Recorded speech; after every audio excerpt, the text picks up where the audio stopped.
This conference will now be recorded. अद्य बुधवासरः अथवा सौम्यवासरः वैशाख कृष्ण द्वितीया तृतीया दिनांक 18 मे 2022 चरक मीमांसा अध्याय 8 शंखं चक्रं जलौकान्ततमृतघटं चारुदौर्भिश्चतुर्भिः सूक्ष्मस्वच्छातिहृद्यां शुकपरिविलसन् मौलिमं भोजनेत्रं कालाम्भोदोज्ज्वलाङ्गं कटितटविलसच्चारुपीताम्बराढ्यं वन्दे धन्वन्तरिं तं निखिलगगनप्रौढदावाग्निलीलम् प्रौढदावाग्निलीलम् ब्रह्मणो हि समारब्धा मात्रेयाद्येषु पूजिता अस्मदाचार्यपर्यन्तां वन्दे गुरुपरम्पराम् आयुर्वेदरतं वन्दे माधवाख्यं महागुरुम् आयुर्वेदामृतं सर्वं शिष्येभ्यो यः प्रदत्तवान् द्रष्टाज्ञानी दृष्टकर्मा कृतकर्मा तथैव च अध्यापको विषश्रेष्ठो महान् संशोधकस्तथा गुणैरेतैः समुदितैः यत्कार्यं प्रतनोद्दिशः समृद्ध्यर्थं हि कार्यस्य वयं नु प्रयतामहे सरस्वत्यै नमो यस्याः प्रसादात् पुण्यकर्मभिः बुद्धिदर्पणसङ्क्रान्तं जगदध्यक्षमीक्षते आत्रेयं प्रथमं वन्दे आयुर्वेदजगद्गुरुम् आयुर्वेदामृतं सर्वं गृहीत्वा हि सुरेश्वरात् अग्निवेशादिकेभ्यो यत्प्रेक्षत् मुनिसत्तमः प्रथमं तन्त्रकर्तारम् अग्निवेशं नमाम्यहम्।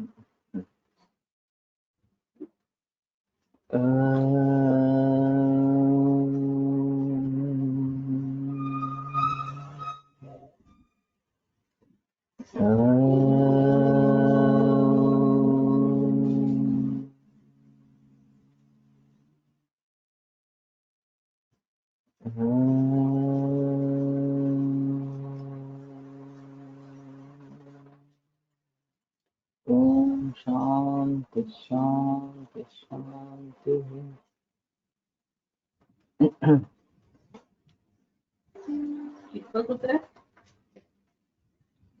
सूत्र 89।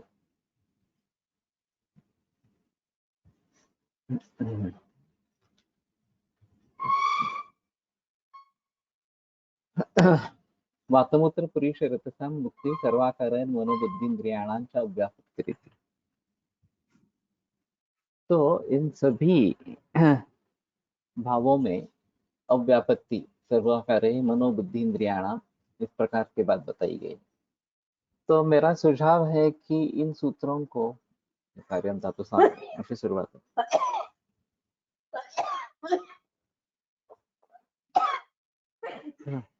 स्वस्थवृत्त के लक्षण के बारे में सोचा जाए और ये विकारापगमः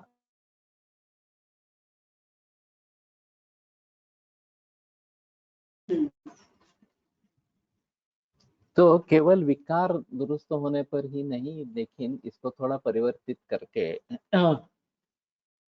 स्वस्थ वृत्त के लक्षण इस प्रकार से ये होने चाहिए, ये ज्यादा अच्छा इस प्रकार का रहेगा। कार्यफलम सुखावाप्ति तस्य लक्षण मनोबुद्धिंद्रिय शरीर तुष्टि। ते जे लक्षण सांगितलं धातू गम्य तर ते आपण दरवेळेला ओळखायचं कसं? याच्यावरनं क्वेश्चनर निर्माण करायचे। इसी के आधार पर अगर एक क्वेश्चनर बनाते हैं और उसको फिलअप करते हैं, जैसे मैंने कहा था कि ये अभी जो 30 चेकअप्स है ये कहीं जगह मिसलीडिंग है वास्तव। हाँ पेन पेन्सिल पाहिजे का? पेन्सिल नाही आता माझ्याकडे, ते पेन्सिल त्याच्यातच आहे। तो इसमें लाइफस्टाइल की जोड़ होनी चाहिए और उसमें ये मुद्दे होने चाहिए कि ये आपको किस प्रकार से लग रहे हैं। तो शायद ये बात बनेगी कि हमें स्वास्थ्य का पूरा एहसास इस प्रकार का होगा। और दूसरी मैंने बात कही थी ऑरा स्कैनिंग की, उसके आधार पर भी एक ऑब्जेक्टिव पैरामीटर मिल जाएगा हमें कि ये रियली स्वस्थ है या नहीं है, इस प्रकार से तो ज्यादा अच्छा रहेगा। तो सुखावाप्ति तस्य लक्षणं मनोबुद्धि इंद्रिय शरीर तुष्टि, तो एक समाधान की स्थिति रहना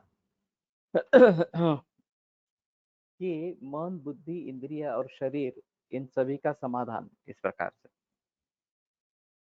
तो ज्यादातर ऐसे लोग दिखते हैं कि जो इरिटेटेड रहते हैं कि किसी भी चीज के ऊपर कोई भी खबर सुने, कोई भी कार्य हो जाए तो वो उनका चिड़चिड़ापन शुरू हो जाता है, ये ऐसा क्यों हुआ, ऐसा क्या है, वगैरह वगैरह इस प्रकार। और ये इरिटेबिलिटी जो है वो इरिटेबिलिटी वास्तव में समाधान न होने के कारण होती रहती है।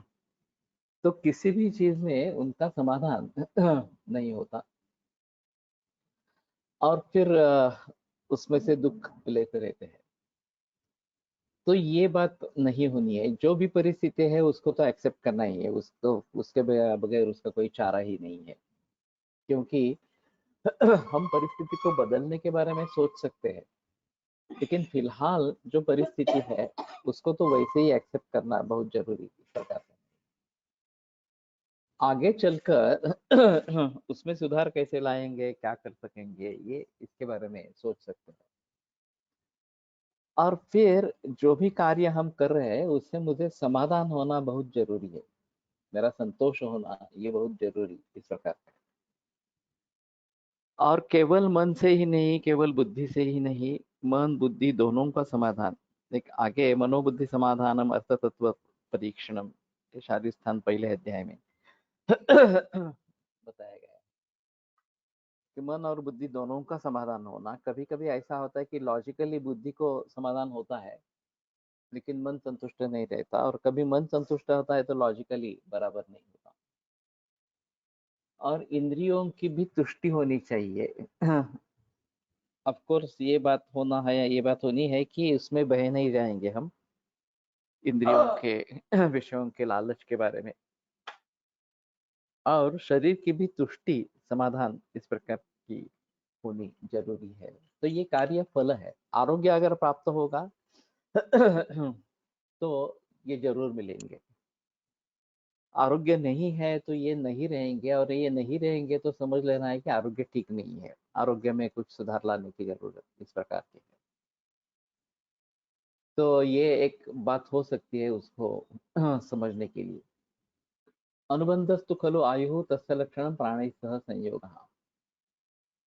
और अनुबंध आयु है, दीर्घायु यहाँ पे अपेक्षित है, तो प्राणों से उसका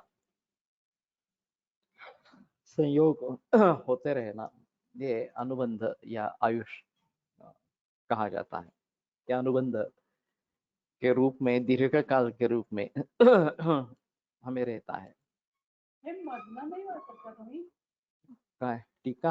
नाही तस्य विकारोपशम आहे ना, त्याच्यानंतर परीक्षात्वस्य तसं इथं आलंच ते नाहीये का? झालं की वरती येऊन गेलं ते परीक्षा तो असे होऊन गेलं। आता 92 सूत्र है, देशस्तु भूमि है आतुरश्च। देश जो है वो भूमि और आतुर इस प्रकार से दो प्रकार का है। मनाची व बुद्धीची तुष्टी वेगवेगळी कशी, आणि तुष्टी ही अनुभूती तर फक्त आत्म्याच्या ठिकाणीच संभवते ना। ऐसा है, आत्मा यद्यपि ज्ञान आत्मा को होता है ऐसा है, फिर भी आत्मा ये निर्विकार वगैरह ऐसा ही है, उसमें कुछ बदलाव आते ही नहीं। जो रहेंगे वो मन बुद्धि के स्वरूप में रहेंगे, और ये अलग अलग होती है मन और बुद्धि की तुष्टि। ये काफी जगह देखा जाता है। नट सम्राट में वो अपने लड़कों लड़कियों में सब संपत्ति बांट देता है। तो ये मानसिक समाधान है उसका कि मैंने अपने लड़के लड़कियों के लिए दे दिया इस प्रकार से। अभी जब बाद में विपन्न अवस्था आ जाती है और ये पूछते नहीं है वगैरह वगैरह, तो बुद्धि कहती है ये तुम्हारा निर्णय गलत था, तुमने उसके मन के आवेश में आकर, भावनाओं के आवेश में आकर निर्णय ले लिया। और कभी कभी ऐसा होता है कि बुद्धि निर्णय लेती है, तार्किक होता है निर्णय कि ऐसा ऐसा करना है। लेकिन मन कहता है कि नहीं नहीं, हम तुम्हारे संबंध जुड़े हैं, तुम्हारी भावनाएं जुड़ी हुई है, तो ये उस व्यक्ति के लिए काफी सदमा पहुंचाने वाला इस प्रकार का होगा, तो मत करो, तुम्हें जरूरत नहीं ये सब करने की, इस प्रकार से। तो ये काफी बार इस प्रकार का होता है। माँ बाप लॉजिकली ज्यादा सोचते हैं बुद्धि के निर्णय के, खैर डॉक्टर बनोगे तो फिर आमदनी अच्छी होगी, अच्छे पैसा कमाओगे वगैरह वगैरह। और लड़का या लड़की चाहती है कि नहीं नहीं, मुझे आर्किटेक्ट बनना है, मुझे इंजीनियर बनना है वगैरह वगैरह, इस प्रकार। वो उसका मानसिक दृष्टि का भाव है। अब उस उम्र में ये पता नहीं चलता कि क्या सही है क्या गलत है, और मेरी रुचि किस विषय में निश्चित रूप से है। और फिर अपने मन के खिलाफ किसी कोर्स में आ जाएंगे तो वो उतनी तरक्की नहीं कर पाते हैं जितनी होनी चाहिए थी, उसकी जितनी कैपेसिटी है उतनी होती होती नहीं। और दूसरी ओर मन से कुछ चाहा और उसमें काफी दिक्कतें आ गई सेटल होने में वगैरह इस प्रकार से, तो भी एक मुसीबत हो जाती है कि मुझे बुद्धि का सुनना चाहिए था कि ये कोर्स अच्छा है, ये करना चाहिए था, लेकिन मेरा मन कह रहा था इसलिए मैंने इस कोर्स में एडमिशन ले लिया और आगे अंधकार है, इस प्रकार से। तो ये काफी इस प्रकार के झमेले होते रहते हैं। तो दोनों का समाधान होना बहुत जरूरी है कि मन से भी मुझे मैं चाहता हूँ कि मैं यही चाहता हूँ, और बुद्धि भी कहती है तुम्हें यही करना है। खास के वैद्यों के जो लड़के लड़कियां हैं उनको अगर आयुर्वेद में रुचि नहीं है तो बड़ी समस्या निर्माण हो सकती है। वो उस समय में समझ नहीं पाते कि मुझे आयुर्वेद में रुचि है या नहीं है वगैरह वगैरह, इस प्रकार से। और फिर वो कुछ और अलग करना चाहते हैं, और बाद में उन्हें लगता है कि नहीं, मुझे इसमें समाधान नहीं था। मैं पिता कहते उसके अनुसार अगर आयुर्वेद में आ जाता तो उसमें समाधान भी है, पैसा भी है, प्रतिष्ठा भी है वगैरह वगैरह, इस प्रकार। तो हमारे घर में ही श्रुति के बारे में ऐसा हुआ था। श्रुति का इंटरेस्ट ज्यादा बायोटेक्नोलॉजी में था। उसने पीसीएम भी लेकर रखा था, तो मैथमेटिक्स भी लिया था और बायोलॉजी भी लिया था। तो उसने एक कोर्स कराया बायोटेक्नोलॉजी के बारे में, 1 महीने का। हाँ, तो उसमें टीचर ने ही कहा कि हमें बायोटेक्नोलॉजी का भवितव्य क्या है इसके बारे में पता नहीं है, क्योंकि we are going against nature. वो सुनने के बाद वो थोड़ा सोचने लगी। फिर एक दूसरा मौका आया, बायोडाइवर्सिटी के बारे में कोर्स हुआ, तो वो उसको अच्छा लगा बायोडाइवर्सिटी का कोर्स। तो फिर मैंने कहा बायोडाइवर्सिटी में अगर तुम्हें इंटरेस्ट है तो आयुर्वेद में काफी बायोडाइवर्सिटी है, बहुत सारे वनस्पति पेड़ पौधे हैं, बहुत सारे प्राणी है। तो आयुर्वेद में क्यों नहीं आती हो, घर की ट्रेडिशन है। फिर वो बात मान गई, उसने आयुर्वेद में एडमिशन लिया। अब ठीक है, अब तो कोई प्रॉब्लम नहीं है, उसका मन और बुद्धि दोनों का समाधान आयुर्वेद में है। सुश्रुत ने पहले से ही डिसाइड कर लिया था कि मुझे आयुर्वेद में ही आना है, और इसलिए उसने 11वीं 12वीं कक्षा में भी जहाँ संस्कृत अवेलेबल था वहाँ एडमिशन ले ली। और वो सीधा आयुर्वेद में चला आया। तो ये बातें रहती है, होती रहती है। और मन और बुद्धि दोनों का समाधान होना ये आवश्यक है। अगर दोनों का समाधान नहीं होता है तो फिर दुख झेलने की आशंका होती है इस प्रकार से। जे मन हे सगळं भावनिक धरायचं का? भावनिक, हाँ, आणि बुद्धि तार्किक।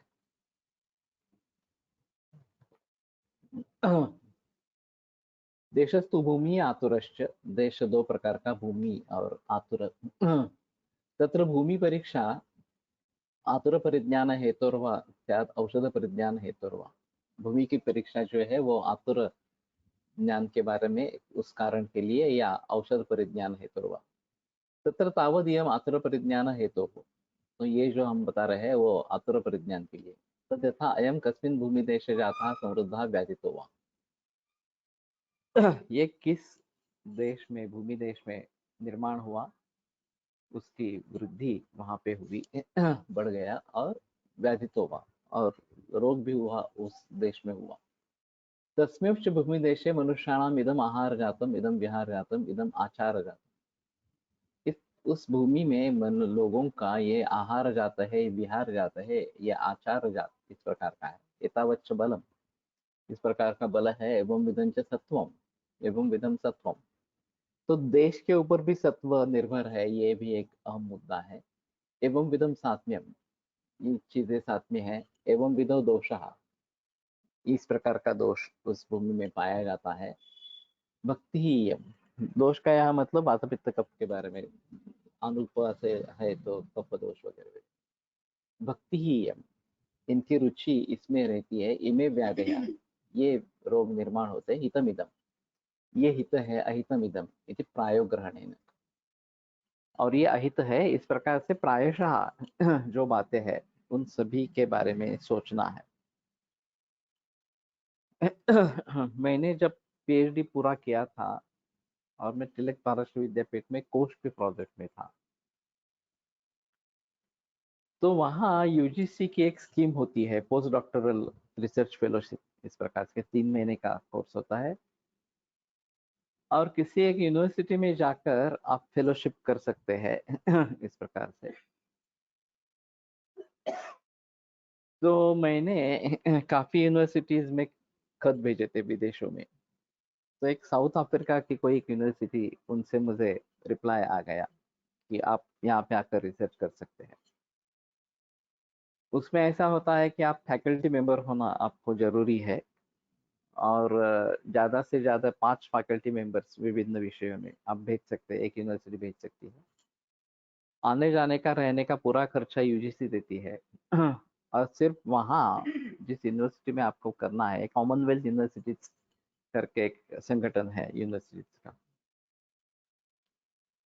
तो उसको सिर्फ अनुमति देनी है कि यहाँ आकर रिसर्च करे, और रहने की वगैरह सुविधाएं जो है वो वाजबी दाम पर वो उपलब्ध कराए, उतनी ही उनकी जिम्मेदारी है। तो मैंने सब्जेक्ट लिया था कि जिस एरिया में अफ्रीका में मैं जाऊंगा, यही इस सूत्र के आधार पर कि वहाँ लोग क्या खाते पीते हैं, वहाँ किस किन रोगों का प्रचलन ज्यादा है, सर्वे स्टडी इस प्रकार का था। और वो आयुर्वेद की दृष्टि से ये आहार जाता है, विहार जाता है, आचार जाता है, बल है, सत्व है, सात्म्य है, वगैरह वगैरह। तो इसके आधार पर मैं परीक्षा करूंगा लोगों की, सर्वे करूंगा, और फिर वो सबमिट करूंगा कि हमारे आयुर्वेद के हिसाब से ऐसा ऐसा है। दुर्भाग्य से ऐसा हुआ कि मैं फैकल्टी मेंबर नहीं था, मैं केवल पोस्ट के कार्य में था। तो मुझे तिलक महाराष्ट्र विद्यापीठ में बताया गया कि कुछ होगा ही नहीं, क्योंकि तुम फैकल्टी मेंबर नहीं हो, तो ये बात नहीं हो सकती है। तो मैंने वो छोड़ दिया। लेकिन कहने का मतलब है कि इस प्रकार की सुविधा हो सकती है, और अगर फैकल्टी मेंबर है तो फायदा उठा सकते हैं इस प्रकार से। इसमें अफकोर्स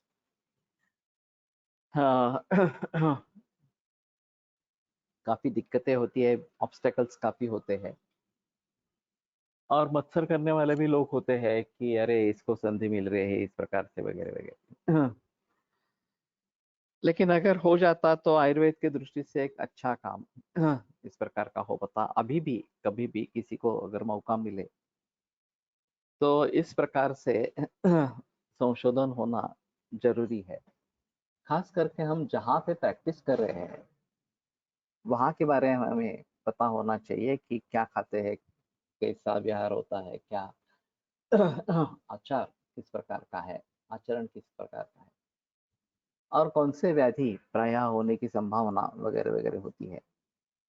तो उन सभी चीजों को ध्यान में रखते हुए हमें सोचना है निदान के बारे में, चिकित्सा के बारे में। तो ये आवश्यक है। और देश के अनुसार मनोबल एवं एवं विधम सत्वम, ये थोड़ा सा अजीब है इसमें कि इस देश में इस प्रकार का सत्व इस प्रकार का है और इस प्रकार का साथ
आवाज आ रही है।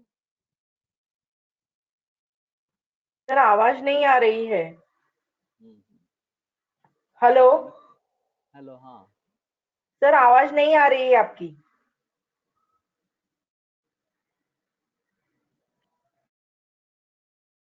हेलो। हाँ सर, आवाज नहीं आ रही है आपकी, बहुत धीमी आ रही है। लेकिन धीमी आ रही है, लेकिन आ रही है। अभी आई सर। हाँ ठीक है, मालूम नहीं बीच में क्या हुआ था। ठीक। तो आयुषा प्रमाण ज्ञान हेतुर्वास्या, तो आयुष के प्रमाण के बारे में जानने के लिए परीक्षा, आतुर की परीक्षा हो सकती है। तो ये बहुत आवश्यक इस प्रकार का है कि अगर हम ट्रीट करने जा रहे हैं और उसका आयुष ही नहीं है, तो कोई मतलब नहीं है फिर ट्रीट करने का इस प्रकार से। तो जो शारीर भावों के आधार पर अंगुली प्रमाण के द्वारा जो वर्णन किया है उसको देखना है और रिष्ट लक्षणों के बारे में देखना है कि रिष्ट लक्षण अगर है तो ये पॉसिबल नहीं है कि उसकी आयु हो इस प्रकार से। बलदोष प्रमाण ज्ञान हेतु, या बल दोष प्रमाण जानने के लिए आतुर की परीक्षा हो सकती है। तो बल अलग रखा है और दोष प्रमाण अलग रखा है। तो शारीर बल किस प्रकार का है ये भी देखना जरूरी इस प्रकार का रहेगा। और दोष प्रमाण जो है, दोष प्रमाण विशेषम अपचार विशेषण इस प्रकार से कहा गया है। दोष प्रमाण अपचार विशेष के आधार पर निश्चित करें। तो किस प्रकार के अपचार कितने महीनों से, वर्षों से कर रहे हैं, कितनी मात्रा में कर रहे हैं, कितनी फ्रीक्वेंसी में कर रहे हैं, ये सब जानकर दोष प्रमाण के बारे में सोचा जा सकता है। तत्र तावदीय बलदोष प्रमाण ज्ञान हेतु हो। तो आयुषा प्रमाण ज्ञान हेतु जो है वो शायद इंद्रिय स्थान में बताई गई है। तो आगे बताएंगे उसके बारे में। अब बलदोष प्रमाण जानने के लिए ये परीक्षा है। दोष प्रमाणानुरूपो ही विशेष प्रमाण विकल्पो बल प्रमाण विशेषापेक्षो भव, यही महत्वपूर्ण सूत्र है। दोष प्रमाणानुरूपो ही विशेष प्रमाण विकल्प, दोष प्रमाण के अनुरूप जो विशेष प्रमाण विकल्प होता है वो बल प्रमाण विशेषापेक्षो भवति, वो बल प्रमाण के विशेष की अपेक्षा रखता है। उसको भी ध्यान में रखते हुए करना है। और यहाँ फंस जाता है मॉडर्न मेडिसिन, कहाँ पे फंस गया है, तो ये एक अहम चीज है इसमें कि वहाँ मॉडर्न मेडिसिन में केमोथेरेपी वगैरह का जो डोज है वो डोज बॉडी वेट पे किया जाता है। अब बॉडी वेट ये शरीर बल के बारे में कुछ हद तक बता सकता है, लेकिन ऐसा भी नहीं है। पुरुष व्यक्ति भी बलवान हो सकती है और स्थूल व्यक्ति भी अबल हो सकती है, या मध्यम शरीर यष्टि वाली भी व्यक्ति अबल हो सकती है। तो बल कैसा है? बलम व्यायाम शक्त्या परीक्षित। तो व्यायाम शक्ति से बल की परीक्षा करें, ये बात बताते हैं। तो अगर दवा देनी है, एलोपैथी के हिसाब से कुछ दवा देनी है, और वो केवल इसके आधार पर जज करेंगे कि उसका वेट कितना है, वजन कितना है व्यक्ति का, उसके अनुसार डोज एडजस्ट करेंगे, तो उसके लिए भारी भी हो सकता है, कम भी हो सकता है, दोनों चीजें पॉसिबल है। और दूसरी चीज, उसका बल उतना अच्छा नहीं है अगर, तो ये सहन ही नहीं कर पाएगा। और कई जगह ऐसा होता है कि कुछ भी सोचे बगैर उतना डोज दे देते हैं। बूढ़ी औरतें हैं और बल बिल्कुल कम है, बिल्कुल छोटे बच्चे हैं, और फिर कुछ बगैर कुछ सोचे डोज दे देते हैं, इतना बॉडी के अनुसार इतना डोज देना है, इस प्रकार से। और फिर बड़ी आपत्ति हो जाती है और कई जगह ये फेटल भी होता है, मृत्यु भी होती है। मेरे यहाँ एक 5 बरस का लड़का था, मीडियास्टिनम के पीछे कैंसर था, उसको केमो दी गई, फायदा नहीं हुआ। इस बीच में मेरे पास आ गया, हमारी ट्रीटमेंट शुरू हो गई। तो उन्होंने कहा कि ये केमोथेरेपी का, इस केमोथेरेपी का फायदा नहीं हो रहा है, तो एडवांस केमो दे देंगे। तो मैंने उसके पिता को सतर्क किया कि मुझे नहीं लगता एडवांस कोर्स देना है, ये सहन नहीं कर पाएगा, छोटा बच्चा है, 5 बरस का ही लड़का है। तो उसने कहा कि एज ए फादर मुझे जो भी करना है उसके लिए वो करना है, ऐसा नहीं होना कि ये बात मैंने छोड़ दी और उससे कुछ होगा, आगे आगे हो गया, इस प्रकार से। तो मैंने कहा कि ठीक है, तुम्हारे तरीके से सोचो, लेकिन तुम्हें जागरूक करना मेरा कर्तव्य था, तो मुझे लगता है कि आप मत करो ये, इस प्रकार से। डोज दे दिया गया और जैसे ही डोज दिया, WBC एकदम 100 तक नीचे आ गया। उसको आईसीयू में दाखिल किया, फिर वेंटिलेटर पे रख दिया। कुछ नहीं फायदा हुआ, 2 दिन में उसकी मौत हो गई। तो ये भी बात हो सकती है कि इस प्रकार का मृत्यु भी हो सकता है इस प्रकार से। ये बात ध्यान में रखनी है। दूसरा उदाहरण जो है वो उससे भी अजीब है। एक नौजवान युवक, उसकी शादी 1 हफ्ते के बाद थी, तो बुखार आया। तो ओवर कॉशियस होकर उसको अस्पताल में दाखिल किया। बुखार तो उतर गया, सलाइन लगाया था, और फिर डिस्चार्ज देना था, तो बोले और 1 बॉटल सलाइन की लगाएंगे। तो शाम को और 1 बॉटल चढ़ाई,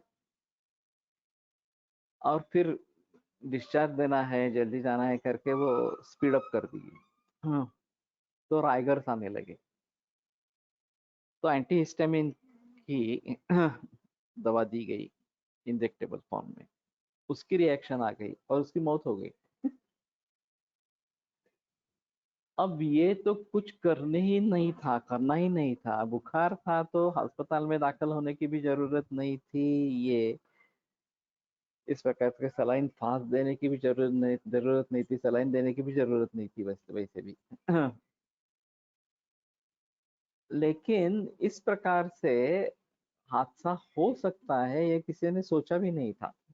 इस प्रकार के anti allergic anti histaminic drug की रिएक्शन होगी और मौत होगी पेशेंट की, ये किसी ने सोचा भी नहीं था। तो ये काफी मुश्किल मामला है समझना इस प्रकार से। और जानबूझकर सोचकर निर्णय लेना जरूरी है। जब मेरे पास 70 से ज्यादा उम्र वाले मरीज आते हैं, परसों एक केस आई है 78 बरस की है, ब्रेस्ट कैंसर, और फिर उन्होंने ये केमोथेरेपी रेडिएशन सब दिया है। मैंने कहा क्यों किया ये सब, उसकी तो ताकत बिल्कुल ही नहीं है इस प्रकार से। अब परिस्थिति गंभीर है। तो कुछ भी करना नहीं चाहिए था। 78 की उम्र में बायोप्सी वगैरह भी नहीं करनी है, वैसे ही पेशेंट अच्छे जीते हैं इस प्रकार से। तो भेषज प्रमाण विकल्प ही औषध का प्रमाण विकल्प जो है वो दोष प्रमाण विकल्प अपेक्षा है। दोष इतना है तो इतनी मेडिसिन देनी है, इतनी वीर्यवान दवा देनी है वगैरह, लेकिन उसमें बल प्रमाण विशेषापेक्षो भवति, बल प्रमाण विशेष की अपेक्षा रहती है। और बल अगर अच्छा है तो ही इस डोज में या इतनी स्ट्रॉन्ग दवा देनी है, नहीं तो नहीं देनी है इस प्रकार से। तो ये बहुत अहम मुद्दा है वास्तव में, और एलोपैथी इसमें फंस जाती है। वो कुछ सोचे समझे बगैर डोज दे देते हैं इस प्रकार से। इस प्रकार का कोई सोच ही नहीं है, किस काल में दे रहे हैं, किस देश में दे रहे हैं, इसके बारे में भी ध्यान नहीं होता। सभी को मालूम है केमोथेरेपी रेडिएशन काफी उष्ण होते हैं, फिर भी हॉट समर सीजन में राजस्थान जैसे देश में भी दे देते हैं केमोथेरेपी या रेडिएशन इस प्रकार। कम से कम तो ये तो देखना है कि शीत ऋतु में अगर करना है तो ठीक है, ग्रीष्म ऋतु में कैसे करेंगे इस प्रकार से। काल क्लिनिकला एक पेशंट आला होता, त्याला टायजेमिन निराजयानंतर सोरियासिस चालू झाले, याचा विचार कसा करावा। ऐसा नहीं है, दोनों अलग अलग संतृप्ति हो सकती है। ट्राइजेमिना न्यूरालजिया से उसका कोई संबंध होगा ऐसा मुझे नहीं लगता। सोरियासिस इतना गंभीर नहीं है जितना ट्राइजेमिना ट्राइजेमिना न्यूरालजिया गंभीर है, और ये काफी खतरनाक पेन होता है इसमें। और एलोपैथी में भी ज्यादा कुछ है नहीं, पेन किलर देते रहते हैं लेकिन फायदा होता है ऐसा नहीं है। तो हमारे हिसाब में तो शूलम नरते नीलार वात की ही चिकित्सा करनी है, धातु क्षय मार्गावरोध ये सब बातें ध्यान में रखते हुए चिकित्सा करनी है। तो उनको कॉन्स्टिपेशन है, अग्निमांद्य है, ये सब बातें ध्यान में रखते हुए उसकी चिकित्सा करनी है। तो डायरेक्टली इन दोनों का कुछ संबंध होगा ऐसा मुझे नहीं लगता।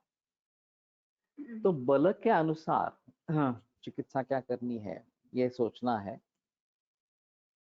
और बहुत ही सजग होना बहुत जरूरी है कि हम क्या करने जा रहे हैं, कौन सी दवाइयाँ प्रयोग करने जा रहे हैं। और ये जैसे एलोपैथी में वैसे हमारे द्रव्यों के बारे में भी हो सकता है। वीर्यवान औषध हम प्रयोग करना चाहते हैं, रस सिंदूर हो, त्रैलोक्य चिंतामणि हो, हेमगर्भ हो,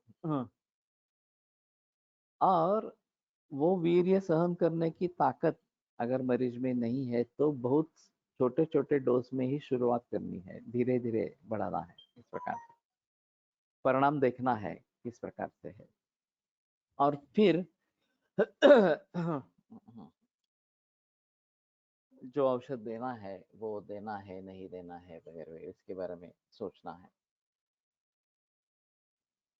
तो दोष प्रमाणानुरूपो ही भेषज प्रमाण विकल्पो बल प्रमाण विशेषापेक्षो भवति। दोष प्रमाणानुरूप अगर हम भेषज प्रमाण दे रहे हैं, ये तो हमारे लिए एक अहम मुद्दा है कि इतना इतना दोष है ऐसा हमें पहले ही ज्ञान होना चाहिए, क्वांटिटेटिव इस प्रकार से। और फिर मैं जो दवा इस मात्रा में इस अनुपात के साथ इस काल में दूंगा, इससे इतने प्रमाण में दोष का अपहरण होगा या शोधन होगा या शमन होगा, ये मुझे पहले से ही ज्ञान होना चाहिए उसका, और फिर मैं उसका प्रयोग करूंगा। और ये करते वक्त उसका बल प्रमाण क्या है ये भी देखना जरूरी है, और वो अच्छा नहीं है तो नहीं देना है इस प्रकार। तो एलोपैथी में इस प्रकार की सोच ही नहीं है। एक तो बॉडी वेट के अनुसार ये निश्चय करते हैं प्रमाण, विशेष का प्रमाण, ये थोड़ा अजीब है। उनके लिए कुछ ऑब्जेक्टिव क्राइटेरिया होने की जरूरत है और ये सब्जेक्टिव है। हम बल प्रमाण विशेष जो है वो कैसे जानेंगे, या दोष प्रमाण विशेष कैसे जानेंगे, वो काफी हद तक उसमें वेरिएबल्स है। अगर कोई आदमी दही खा रहा है, बहुत वर्षों से खा रहा है, दोपहर में खा रहा है, रात्रि में खा रहा है, उसके अनुसार अलग होगा। खट्टा दही खा रहा है या फिर अधमुरा इस प्रकार का अच्छे तरीके से बना नहीं है वो खा रहा है, हफ्ते में कितनी बार खा रहा है कितने बरस से खा रहा है, क्वांटिटी कितनी है, तो ये इन सभी भावों पर उसके परिणाम क्या होने वाले हैं ये होगा। और फिर वो उसको साथ में है या नहीं है, फिर उसका अग्नि कैसा है, उसका बल कैसा है, तो इसके आधार पर दोष कितने निर्माण होते होंगे और उसके हिसाब से दवाइयाँ क्या प्रयोग करनी है, ये सब पण सोचना। दोषमापन आणि बलमापनासाठी काय क्रायटेरिया घेता येतील? मुश्किल है बताना। जब ये सभी फैक्टर्स अनुकूल है कि ज्यादा मात्रा में ले रहे हैं, ज्यादा फ्रीक्वेंटली ले रहे हैं, गलत तरीके से ले रहे हैं, वगैरह वगैरह, ये सभी बातें अगर होती है तो दोष प्रमाण ज्यादा होगा। अगर कुछ ही दिनों से ले रहे हैं, मात्रा भी कम है, फ्रीक्वेंसी भी कम है, तो दोष प्रमाण उतना ज्यादा ये नहीं रहेगा। अब दोष लिंग ये भी हम देख सकते हैं, बहुदोष लिंग अगर है तो उसके बारे में सोच सकते हैं। और लक्षण अगर ज्यादा नहीं दिख रहे हैं तो शायद एक बात हो सकती है कि दोष प्रमाण ही कम हो इस प्रकार से, लेकिन ऐसा ही होगा ऐसा भी नहीं बता सकते। कई बार अगर शारीर बल मनोबल अच्छा है तो गुरुबल्प व्याधि संस्थानम अल्पदोषा कलनया पथ्य विप्रतिपद्यते तत्वदेह बलाबला, तत्व और देह के बल के अनुसार गुरु अल्प व्याधि संस्थानम, गुरु व्याधि को लघु समझेंगे, लघु व्याधि को गुरु समझेंगे, तो पथ्यापथ्य में गड़बड़ इस प्रकार की हो जाती है, या भेषज देने में भी गड़बड़ हो सकती है। और उस इसलिए अच्छे तरीके से समझकर ही प्रैक्टिस करनी है कि कौन सी दवा देनी है, उसका वीर्य कितना है, डोज कितना देना है, और फिर अनुपान वगैरह कैसे देने हैं। इन सभी बातों को ध्यान में रखेंगे तो शायद ये गलती होने के चांसेस कम रहेंगे। नहीं तो जैसे मैंने कहा कि ये इस प्रकार की गलतियां होती रहती है और फिर बाद में पछताने से कोई फायदा नहीं है। अगर मृत्यु ही हो गई पेशेंट की तो आगे क्या करने, कुछ भी नहीं कर सकते हैं इस प्रकार। सहसा ही अतिबलम औषधम अपरीक्षक प्रयुक्तम अल्पबलम आतरम अतिपाते।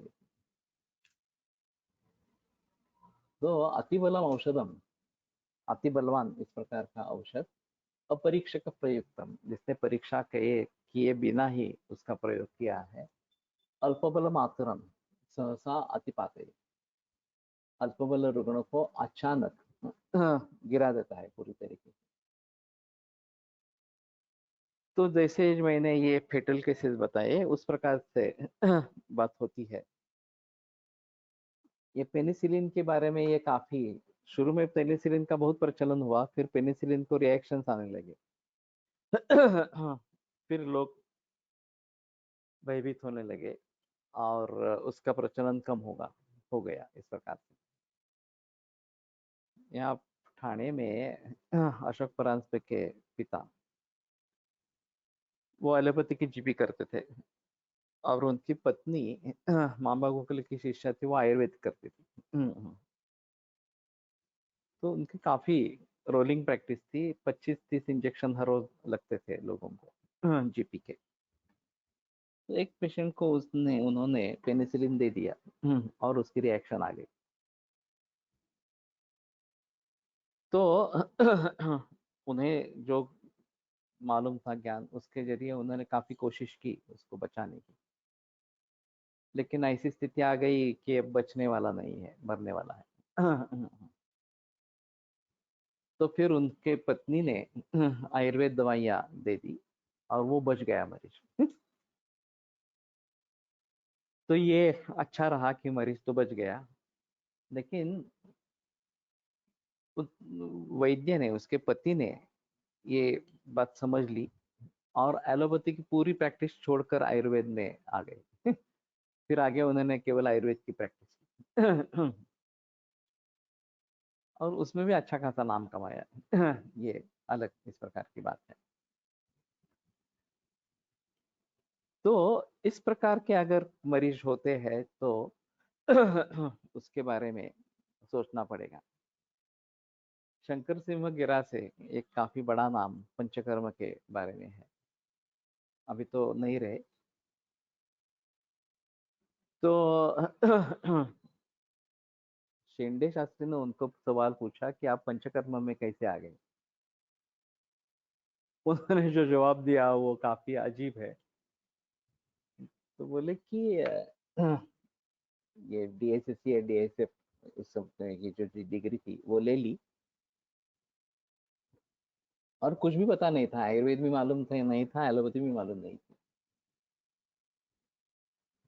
तो गांव में गया तो पाटिल की पत्नी आ गई गांव के खांसी के लिए। मुझे भी कुछ मालूम नहीं था, मैंने पेनिसिलिन इंजेक्शन दे दिया।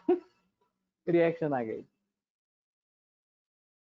पूरा शरीर पर रैश आ गया। अब मुझे कुछ पता नहीं था आगे क्या करना है इस प्रकार की स्थिति में। तो मुझे याद आया किसी ने पढ़ाया था कि कुछ अगर सूझ नहीं रहा है तो सुवर्ण सूचक दे दो। मैंने सोचा कि ठीक है, सुवर्ण सूचक देना है। किसके साथ देना है? अदरक रस और शहद के साथ देना। तो मैंने उनको कहा कि अदरक का रस निकाल के लाओ। वो भी लोग ऐसे चमत्कारिक, उन्होंने एक गिलास भर के अदरक का रस ला के सामने दिया।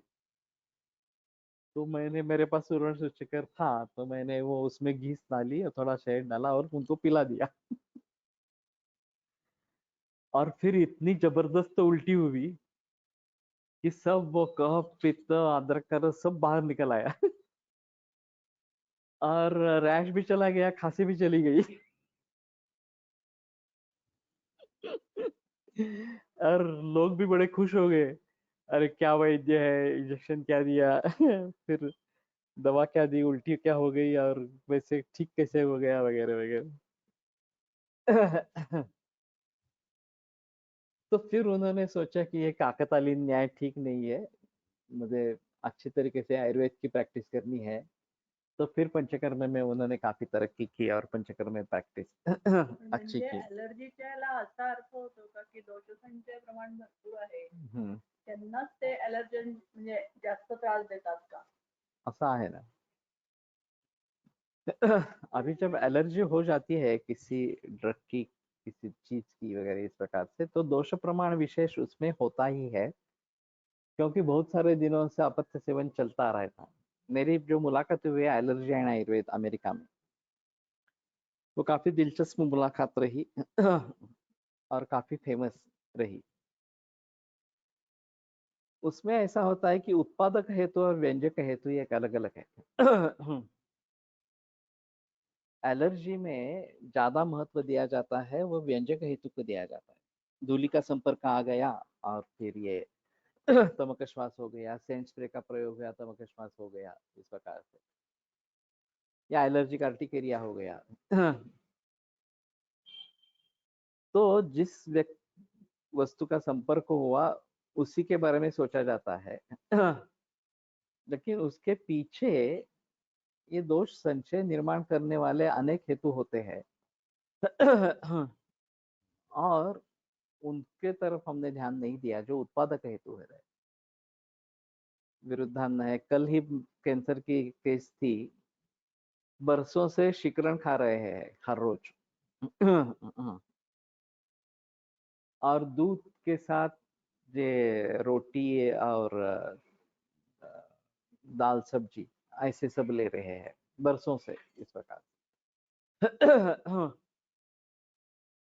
तो विरुद्धाहार इस प्रकार से अगर ध्यान में आता है और बरसों से चल रहा है तो दोष संचय काफी रहेगा, ये बात ध्यान में रखनी है।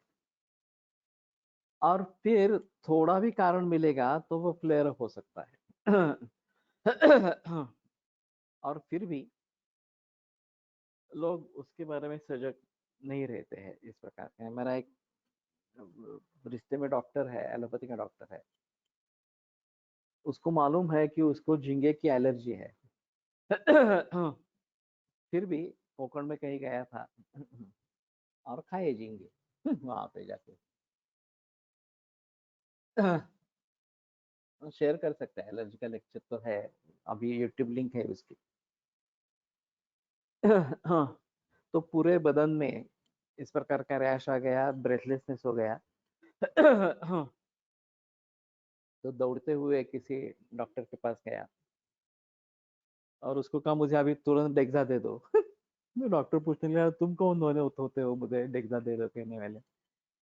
तो उसने कहा नहीं मैं खुद गायनेकोलॉजिस्ट हूँ, मुझे मालूम है मैंने क्या किया है हाँ, अभी मुझे तुरंत डेक्सा दे दो तो मैं शांत हो जाऊंगा। तो उसने दे दिया डेक्सा और वो फिर बच गया उस समय। लेकिन ये तो प्रज्ञापराध है कि मुझे अगर मालूम है कि इसकी मुझे एलर्जी है और मुझे नहीं लेना है, इसमें ये तो सोच नहीं है कि उसके पीछे और भी क्या कारण है और उनके बारे में सोचकर उन उत्पादक हेतुओं को टालना है। पण तभी सेम प्रकारची असलेली दोष प्रकोपक जे हेतू आहेत त्यांनी काही होत नाही आणि ठराविक पदार्थांनीच काहीतरी होतं याचा अर्थ काय घ्यायचा? वो उसको उस पदार्थ का असात्म्य है, ऐसा ही रहेगा, सभी लोगों को नहीं होता है लेकिन दोष संचयानुबंध ये व्यभिचारी हेतु जो कहे जाएंगे कि हमारे हिसाब में स्वास्थ्य के हेतु नहीं है, रोग के ही हेतु है, दोष वैषम्य के ही हेतु है, फिर भी कुछ दिख नहीं रहा लेकिन ओवर ए पीरियड अचानक ये फ्लेयर हो जाता है और बड़ी बीमारी हो जाती है। अब इसमें एलर्जिक बीमारी हुई तो एलर्जी भी फेटल हो सकती है, एक अलग बात है, लेकिन केवल एलर्जी ही होती है ऐसा भी नहीं, हार्ट अटैक भी आता है। और मैंने उदाहरण सुना था 35 वर्ष का युवा ये बूट पहन शूज पहन रहा था, हार्ट अटैक हो गया, वहीं पे मौत हो गई, पहला ही अटैक ऐसे कैसे हो सकता है कुछ भी लक्षण नहीं हुए क्या इस प्रकार से पहले? तो ऐसा होता है कि छोटे मोटे लक्षण होते हैं वो हृदरोग के संबंध में नहीं है, फिर उसके बारे में देखा नहीं जाता, कोशिश नहीं की जाती। स्टिरॉइडने असे नेमके काय होत असावे की शुद्ध झालेले दोष शांत होतात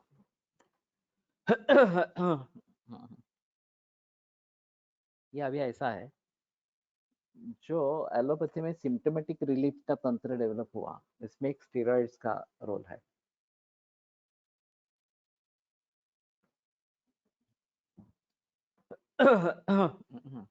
ये नेचुरल स्टेरॉइड्स भी हमारे शरीर में होते रहते हैं निर्माण, लेकिन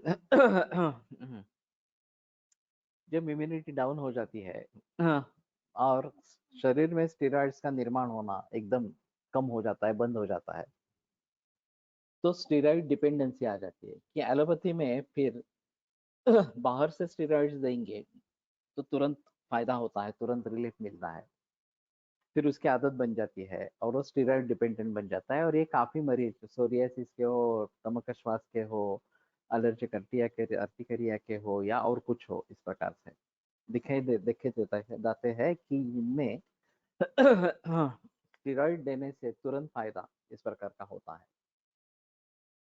तो ये वीर्यवान औषधियां हैं और जैसे वैवाहिक विकासी होने के कारण सीधे पूरे शरीर में फैल जाते हैं। ज्यादातर औषधियां जो है हमारी वो डाइजेस्टिव सिस्टम से पास होकर आगे बढ़ेगी, लेकिन इस प्रकार की जो वीर्यवान औषधियां हैं जो वैवाहिक विकासी गुणकर्मों को रखती है वो सीधे हृदय में जाकर पूरे शरीर में फैल जाते हैं। तो अगर हमें इनसे कॉम्पीट करना है तो एक तो ये आसवारिष्टों का प्रयोग करना चाहिए। यथा द्रव्य गुणोरिष्टः सर्व मध्य गुणाधिकः, मध्य के सभी गुण आसवारिष्ट में है और ये वैवाहिक विकासी है। तो तुरंत अगर कार्य करना है तो वैवाहिक विकासी गुण के आधार पर काम करना है। इस प्रकार से मेरे क्लिनिक में एक रिसेप्शनिस्ट की बहन, उसको मिक्सर चलाते समय शॉक लग गया और दौड़ते क्लिनिक में आ गई। तो पक्षवत जैसा एक हस्त, इस प्रकार का उसमें कोई जान ही नहीं है, कुछ कार्य शक्ति नहीं है, ऐसे लेकर क्लिनिक में आ गई। मेरा भी कुछ अनुभव नहीं था इस प्रकार के शॉक का। फिर भी वातव्याधि है ऐसा समझकर और ये तुरंत उसको कुछ करना चाहिए, तो निर्गुंडी तेल या सहचर तेल और उसमें 0.10 ml ये डालकर बस्ती दे दिया। तुरंत बस्ती दे दी और जैसे ही बस्ती गया हाथ नॉर्मल हो गया केवल 2 मिनट में। तो मैंने भी सोचा नहीं था कि इस प्रकार की स्थिति हो सकती है। इस प्रकार के मरी जाना भी मुश्किल है। सभी एलोपैथी में दौड़ेंगे इस प्रकार की स्थिति में, लेकिन ये सदाशिव पेट क्लिनिक में हुआ था इस प्रकार का। साटन सबलिंगुअल जाता सवेगा हो सकता है। खासकर ये जो वीर्यवान औषधियां हैं, त्रैलोक्य चिंतामणि है, मगर्भ वगैरह, इस प्रकार से वो तुरंत असर कर सकती है। पण याच्यामध्ये ऊर्जाचा काही संबंध नाही काही घेतो. ओज का संबंध होता है जब फेटल होता है तो मर्मस्थान पर आघात होता है दोषों का। सर व्यंगासाठी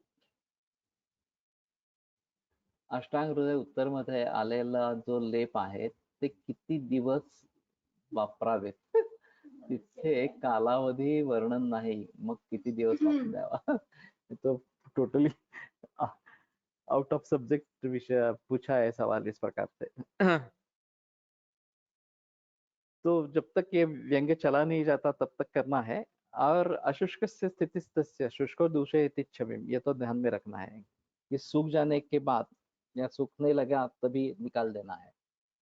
लेकिन ये देखो कि लक्षण कम हुआ है नहीं हुआ है। एलर्जी रसायन चिकित्सा वैदिक क्षमत्व व्याधिवर विरोधित्व व्याधि उत्पाद प्रतिबंधकत्व, इसमें ऐसा है कि दोनों प्रकार के कारणों को टालना जरूरी है। लोग जिसकी एलर्जी है उसको टालते हैं ज्यादा से ज्यादा, लेकिन केवल उसको टालना है ऐसा नहीं, उत्पादक हेतुओं को भी टालना है। और फिर बहुदोष अवस्था है तो शोधन देना जरूरी है। इस बीच में हादसा हो सकता है इस प्रकार से। तो दूसरी एक बात हो सकती है कि शाखागत दोष है तो उनको कोष्ठ में लाने के हिसाब से अभिसंधि पदार्थों का प्रयोग किया जा सकता है, जैसे दही अनुपान के रूप में मैं देता हूँ। और फिर उससे कोष्ठ शाखा से कोष्ठगति हो जाती है और फिर शाखाओं में रिलीफ हो जाता है।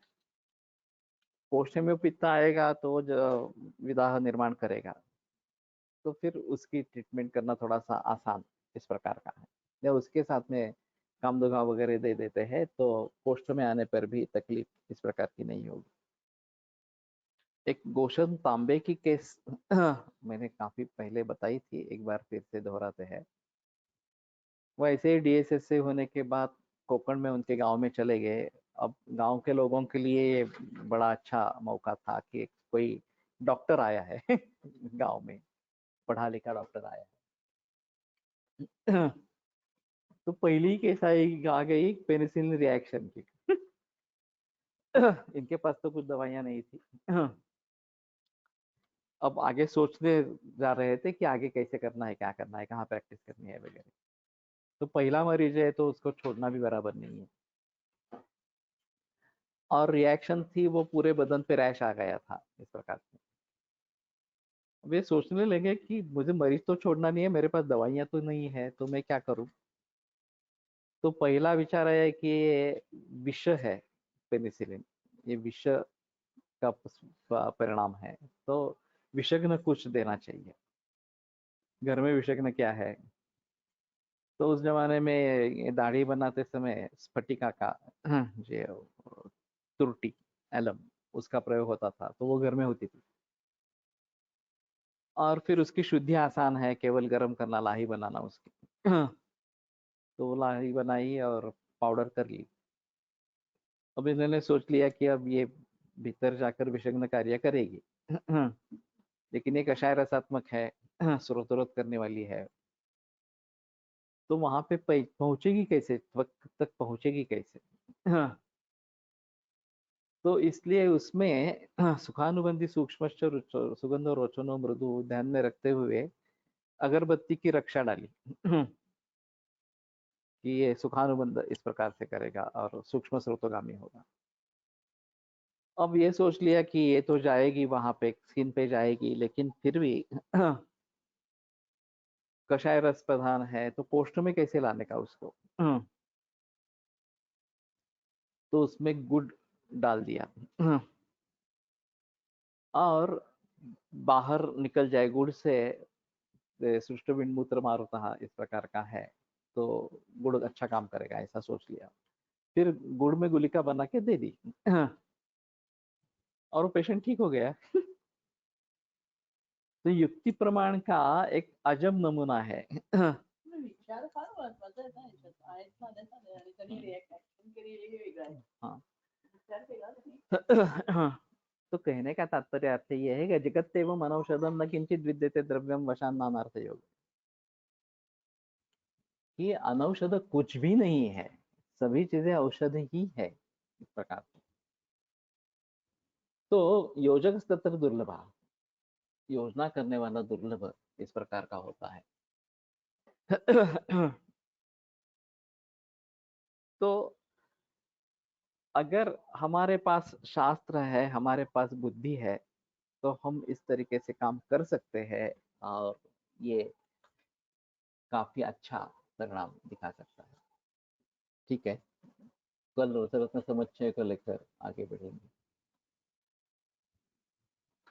आयुर्वेद प्रकांड निगदितैः हि शल्यतंत्र प्रधानः शिष्येभ्यः शाश्वतोऽयं निखिलजनकृपा व्याप्तचित्तेन येन आयुर्वेदस्य वाञ्छन् पुनरपि भुवने ताञ्च सुष्ठु प्रतिष्ठां श्रेष्ठं धन्वन्तरिं तं प्रणमति च सदा वैद्यवर्गो हि नूनम् वैद्यवर्गो हि नूनम्।